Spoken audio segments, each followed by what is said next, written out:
बिस्मिल्लाहिर्रहमानिर्रहीम। सनोबर के दरख्त बहुत खूबसूरत होते हैं, सदाबहार होते हैं, 200 साल तक इनकी उम्र होती है।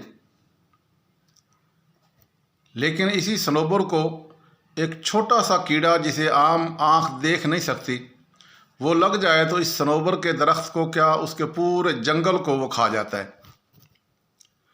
कहते हैं कि तने से शुरुआत करता है और फिर शाखों पत्तों सबको अंदर से खा जाता है। ये दरख्त में जगह जगह पानी पहुंचाने की रगों को ही खा जाता है। इसलिए एक सरसब्ज दरख्त डरामाई अंदाज में हफ्तों के अंदर सूख कर लकड़ी बन जाता है। हसद भी एक ऐसा कीड़ा है जो किसी इंसान को खा जाता है। शुरू में उसे समझ नहीं आती, मगर हम अपनी कैफियत के लिए जवाब ढूंढते रहते हैं। हम कहते हैं नहीं मैं कौन, मेरे अंदर तो हसद है ही नहीं। हम बर वक्त इससे छुटकारा हासिल नहीं कर पाते।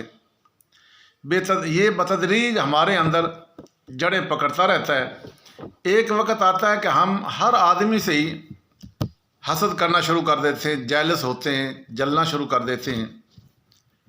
हज़रत उक़बा बिन आमिर रज़ियल्लाहु ताला अन्हु कहते हैं कि नबी अकरम सल्लल्लाहु अलैहि वसल्लम ने फरमाया कि मुझे इसका डर नहीं है कि तुम मेरे बाद मुशरिक हो जाओगे, अलबत्ता मुझे इस बात का अंदेशा है कि तुम आपस में एक दूसरे से दुनिया के मज़ों में पढ़कर हसद करने लगोगे। तो ये एक हसद इतनी नामुराद बीमारी है और इससे बचना बहुत मुश्किल है और बचना चाहिए। कहते हैं कि जिस तरह तेज़ाब किसी बर्तन में रख दिया जाए तो वो उस बर्तन को खा जाता है, इसी तरह हसद जो है ना, बंदे को अंदर ही अंदर से उसकी शख्सियत, उसकी रूहानियत को अंदर से तबाह व बर्बाद करके रख देता है। तो इसलिए हसद से हर सूरत बचना चाहिए। कहते हैं कि सनोबर के दरख्तों की बचाव के लिए तहकीकात चल रही हैं, लेकिन हम अपने हसद के कीड़े को मार सकते हैं। बस एहसास कमतरी छोड़ देना चाहिए और हसद खुद ब खुद मर जाएगा।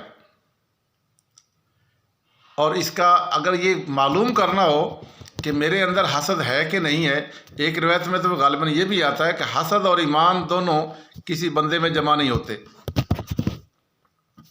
यानी ये इतनी बुरी चीज़ है कि अगर हसद आएगा तो ईमान निकल जाएगा, ईमान आएगा तो हसद चला जाएगा।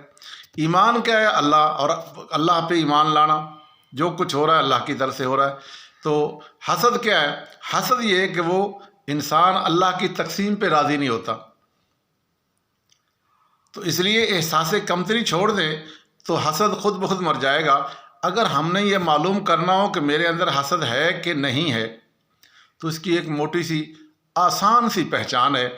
आपका कोई भी मुखालिफ हो, कोई भी आपकी फील्ड का बंदा हो, उसकी आपके सामने जब तारीफ़ की जाए और आपको वो बुरा लगे, ये तारीफ़ क्यों कर रहे हैं उसकी, तो समझिए आपके दिल में उसका हसद है।